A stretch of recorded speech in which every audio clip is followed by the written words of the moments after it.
여러분, 요즘 북한이 남한을 대하는 태도가 완전히 정말 180도 바뀌었다는 얘기 많이 들으셨죠? 이게 그냥 하는 말이 아닙니다. 그래서 오늘은 통일연구원에서 나온 아주 따끈따끈한 보고서를 가지고 북한이 말하는 이 두 국가 전략, 이게 대체 무슨 뜻인지 한번 제대로 파헤쳐 보겠습니다. 이야, 시작부터 말이 정말 세죠? 이게 누구 말이냐면 바로 김정은 위원장의 동생 김여정의 입에서 넣은 말입니다. 지금 평양이 어떤 생각을 하고 있는지 그 냉혹한 현실을 딱 한 문장으로 보여주는, 어떻게 보면 이번 이야기의 핵심을 꿰뚫은 말이라고 할 수 있겠네요. 자, 그럼 첫 번째 주제, 두 국가 시대로 들어가 보죠. 여러분, 이걸 그냥 말뿐인 위협이나 수사라고 생각하시면 절대 안 돼요. 이건요, 북한이 남북 관계의 판 자체를 아예 뒤엎으려는 정말 근본적인 변화의 신호탄이거든요. 실제로 요즘 나오는 담화들을 보면 그 의도가 아주 노골적으로 드러나고 있습니다. 통일연구원 보고서를 보면요, 북한이 이제 통일이라는 단어 자체를 버리려고 하고 있어요. 수십 년 동안 외치던 그 통일 정책을 공식적으로 폐기하겠다는 겁니다. 심지어는 아예 헌법까지 뜯어 고쳐서 남한은 적이라는 걸 못 박으려고 하고 있죠. 그러니까 이건 그냥 사이가 나빠졌다 이런 차원의 문제가 아닌 거예요. 관계의 정의 자체를 새로 쓰겠다는 거죠. 그렇다면 북한이 구체적으로 원하는 건 대체 뭘까요?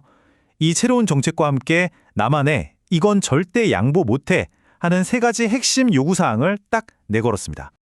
자, 그 세 가지가 뭐냐면, 첫째, 통일 같은 건 이제 없어. 둘째, 미국이랑 손절해. 그리고 셋째, 우리가 핵 가진 거 인정해. 이 세 가지입니다. 어떠세요? 하나하나가 정말 무게감이 엄청나죠? 그럼 지금부터 하나씩 차근차근 뜯어보겠습니다.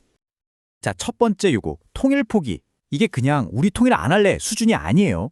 아예 대한민국한테 통일과 관련된 모든 걸 없애라는 겁니다. 예를 들면 통일부 그거 없애라. 헌법에 우리 영토는 한반도 전체다 라고 되어 있는 거 그것도 지워라. 와, 심지어는 1948년에 유엔이 대한민국이 한반도의 유일한 합법정부다 라고 인정한 것까지 취소하라고 요구하고 있어요. 통일연구원에서는 이걸 뭐라고 분석하냐면요, 사실상 대한민국의 정체성을 그냥 포기하라는 소리나 마찬가지라는 거죠. 정말 대담한 요구입니다. 두 번째는 한미동맹 끝내라는 건데요. 이건 뭐 지난 수십 년간 한국 안보의 기둥 역할을 해온 걸 아예 뽑아버리라는 얘기죠. 매년 하는 한미연합 군사훈련 당연히 하지 말고, 혹시 북한에 무슨 일이 생겼을 때를 대비한 작게 5022 같은 계획들, 그런 거 다 집어치우라는 겁니다. 그리고 최종 목표는 뭐겠어요? 결국 주한미군 철수시켜서 한미동맹을 완전히 해체하려는 속셈인 거죠. 그리고 마지막 세 번째, 바로 핵 문제입니다. 여기서 핵심은 남한은 빠져라 이겁니다. 자기들은 이제 핵을 가진 나라니까 남한은 키지 말고 미국이랑 직접 담판을 짓겠다는 의도를 아주 명확하게 보여주고 있어요. 한마디로 비핵화? 그런 건 이제 협상 테이블에 없어. 이렇게 선언해버린 거나 마찬가지입니다. 자, 지금까지 북한이 무엇을 원하는지 살펴봤는데요. 그럼 이제 더 중요한 질문으로 넘어가 보죠. 대체 왜 하필 지금 이렇게 말도 안 되는 요구들을 하고 있는 걸까요? 그 속셈이 뭔지 한번 들여다보겠습니다. 네, 바로 이 질문이 오늘 이야기의 핵심입니다. 통일연구원 보고서에 아주 흥미로운 개념이 하나 나오는데 이걸 보면 그 답을 찾을 수 있습니다. 그게 바로 베트나라는 개념인데요.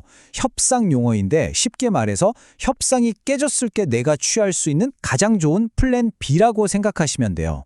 이 플랜 B, 즉 베트나가 탄탄하고 좋을수록 협상에서 훨씬 유리한 고지를 차지하게 되는 거죠. 자, 여기서 정말 재미있는 지점이 나옵니다. 바로 이 불균형인데요. 통일연구원 분석에 따르면 북한의 베트나, 즉 플랜 B가 뭐냐?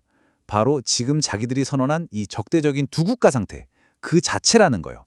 그러니까 협상이 잘 안 돼도 아님 말고 우린 그냥 이대로 살래 하면 그만인 거죠. 아쉬울 게 없는 거예요. 근데 남한은 어때요? 우리의 목표는 평화잖아요. 그러니 협상이 깨지면 우리 목표가 실패하는 셈이 되죠. 바로 이 지점이 북한한테 어마어마한 협상력을 실어주는 겁니다. 결국 북한의 진짜 속셈은 단순히 협상에서 이기려는 것, 그 이상이라는 겁니다. 여러 겹의 목표가 있는 거죠. 우선 남한의 드라마나 음악, 잘 사는 모습이 북한 주민들에게 흘러들어가는 걸 막아서 내부 통제를 강화하려는 목적이 아주 커요. 김정은 체제를 지키려는 거죠. 동시에 국제사회에서는 남한을 외톨이로 만들고 요즘 부쩍 친해진 러시아랑 손잡고 경제 제재도 버텨보겠다는 아주 복합적인 전략이 숨어 있는 겁니다.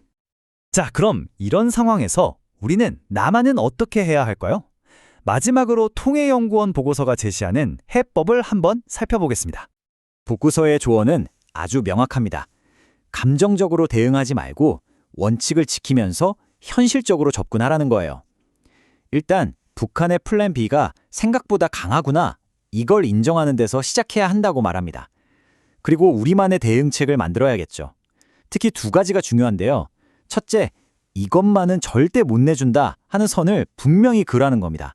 예를 들면 우리의 국가 정체성이나 한미 동맹 같은 것들이요. 둘째, 북한이 도발하든 유화책을 쓰든 거기에 일희일비하지 말고 꾸준하고 일관된 원칙을 지켜나가는 게 정말 중요하다고 강조합니다.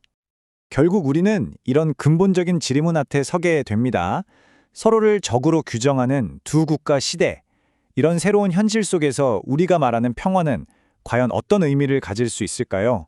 그리고 어떤 모습이어야 할까요? 이건 아마 앞으로 우리가 계속해서 고민하고 답을 찾아가야 할 우리 모두의 숙제가 아닐까 싶습니다.